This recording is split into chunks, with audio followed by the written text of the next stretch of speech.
ଜାନୁଆରୀ 8, 9, 10 ପାଣିପାଗ ପୂର୍ବାନୁମାନ ଓଡ଼ିଶା ପରିପ୍ରେକ୍ଷୀରେ ଏବଂ ତା ସହିତ ଯଦି କହିବା ବଙ୍ଗୋପସାଗର ଏବଂ ଭାରତ ମହାସାଗରରେ ସୃଷ୍ଟି ହୋଇଥିବା ଅବପାତର ପ୍ରଭାବ ଓଡ଼ିଶା ଉପରେ କ'ଣ ରହିବ। ହଁ ଆଜ୍ଞା, ମୁଁ ହେଉଛି କଳାକାନ୍ତ ସାମନ୍ତ। ଆପଣ ଦେଖୁଛନ୍ତି Odisha weather update YouTube channel. ଆପଣଙ୍କୁ ଆମ ଚ୍ୟାନେଲକୁ ସ୍ୱାଗତ। ଯଦି କହିବା ତାହେଲେ ରାଜ୍ୟରେ ଶୀତର ଲହରୀ ଦେଖିବାକୁ ମିଳୁଛି ଏବଂ ଆଗାମୀ 2-3 ଯଦି କହିବା ତାହେଲେ 8-9 ରାଜ୍ୟରେ ଶୀତର ପ୍ରକୋପ ଜାରି ରହିବ। ତାପମାତ୍ରା ସାମାନ୍ୟ ଠାରୁ ଆହୁରି 2-3 ଡିଗ୍ରୀ ମଧ୍ୟ କମିବ। ଯେତିକି ତାପମାତ୍ରା ଅଛି ଆହୁରି କମିବ। ଏହାର ମୁଖ୍ୟ ଯଦି କାରଣ କହିବା, ଆପଣମାନେ ଦେଖିପାରୁଥିବେ, ଇଏ ହେଉଛି ଉତ୍ତର ଭାରତର ଆଜିକାର ଅପଡେଟ୍ ଯେ ମାଇନସ୍ ଡିଗ୍ରୀ ରହୁଛି ବିଭିନ୍ନ ସ୍ଥାନରେ। -12, 13, 10 ଏମିତି ରହୁଛି। ଏ ଯେଉଁ ଥଣ୍ଡା ବାୟୁ ବା ତୁଷାରପାତ ବରଫପାତ ବାୟୁ ଉତ୍ତର ଭାରତରୁ ଉତ୍ତର ପଶ୍ଚିମ ଭାରତରୁ ଓଡ଼ିଶା ମଧ୍ୟ ପ୍ରବେଶ କରୁଛି।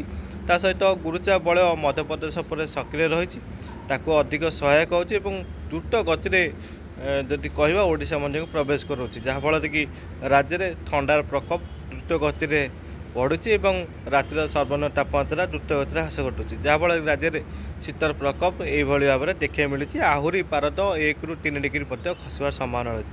ଶୀତ ରହିବ ଆଗାମୀ 2 ଦିନ 8 ଏବଂ 9, କିନ୍ତୁ 10 ବେଳକୁ ଯଦି କହିବା ରାଜ୍ୟରେ ଶୀତ ମଧ୍ୟ କମିପାରେ। ଏହାର ମୁଖ୍ୟ କାରଣ ହେଉଛି ଦକ୍ଷିଣ ପୂର୍ବ ବଙ୍ଗୋପସାଗର, ତା ପାର୍ଶ୍ୱବର୍ତ୍ତୀ ଭାରତ ମହାସାଗରରେ ସୃଷ୍ଟି ହୋଇଥିବା ଅବପାତ, ଯାହା ପରବର୍ତ୍ତୀ ପର୍ଯ୍ୟାୟରେ ଲ୍ୟାଣ୍ଡଫଲ୍ କରିବାର ସମ୍ଭାବନା ଅଛି 9-10 ଆଡ଼କୁ ଶ୍ରୀଲଙ୍କା ଏବଂ ତାମିଲନାଡୁ ପାଖରେ।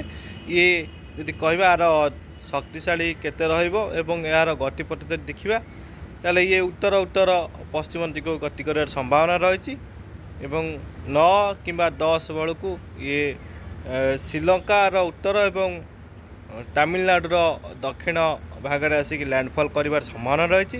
ଇଏ ଗଭୀର ଅବପାତରୁ ମଧ୍ୟ ରୂପ ନେଇକି ଲ୍ୟାଣ୍ଡଫଲ୍ କରିପାରେ। ହୁଏତ ଯଦି କହିବା ଛୋଟ ଧରଣ ବାତ୍ୟା ମଧ୍ୟ ଆଡ଼କୁ ମଧ୍ୟ ଯାଇପାରେ, କିନ୍ତୁ ବାତ୍ୟା ଆଡ଼କୁ ହୁଏତ ନ ଯାଇପାରେ, କାହିଁକିନା 40% ସମ୍ଭାବନା ରହିଛି, କିନ୍ତୁ କହିହେବନି, କାହିଁକିନା ପରିସ୍ଥିତି ଯାହା ଜଣାପଡ଼ୁଥିଲା ଲଘୁଚାପରେ ସୀମିତ ରହିବ। କିନ୍ତୁ ଯେହେତୁ ଭାରତ ମହାସାଗର ପାଖରେ ସକ୍ରିୟ ରହୁଛି, ତରଙ୍ଗିତ ବାୟୁ ଆକୁ ସପୋର୍ଟ କରୁଛି ଅଧିକ ଶକ୍ତିଶାଳୀ କରିବା ପାଇଁ ଏବଂ ଭାରତ ମହାସାଗର ଯଦି କହିବା ସୂର୍ଯ୍ୟ କିରଣ ପଡ଼ୁଛି, ତାପମାତ୍ରା ମଧ୍ୟ ଠିକ୍ଠାକ୍ ରହିଛି ଏକ ଅବପାତକୁ ଅଧିକ ଶକ୍ତିଶାଳୀ କରିବା ପାଇଁ।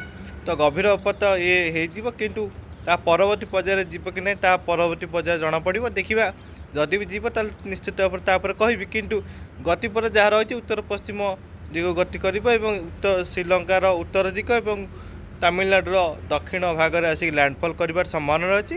9 କିମ୍ବା 10 ରାତି କିମ୍ବା ଏ ମଧ୍ୟରେ ଲ୍ୟାଣ୍ଡଫଲ୍ କରିବାର ସମ୍ଭାବନା ରହିଛି। ଏହାର ଯେଉଁ ପ୍ରଭାବ ରହିବ ବାୟୁ ଚଳନ ଏବଂ ତା ସହିତ ବାଦଲ ଖଣ୍ଡ କିଛି ଅନୁସାରେ ଓଡ଼ିଶାରେ ମଧ୍ୟ ପ୍ରବେଶ କରିବାର ସମ୍ଭାବନା, ଅର୍ଥାତ୍ 10 କିମ୍ବା 11 ଆଡ଼କୁ ଓଡ଼ିଶାକୁ ବାଦଲ ପ୍ରଭାବ ହୋଇପାରେ, ଯାହାଫଳରେ କି କୋହଲା ପାଗ ଦେଖିବାକୁ ମିଳିବ, ଟିକେ ଅନ୍ଧାର ରହିବ।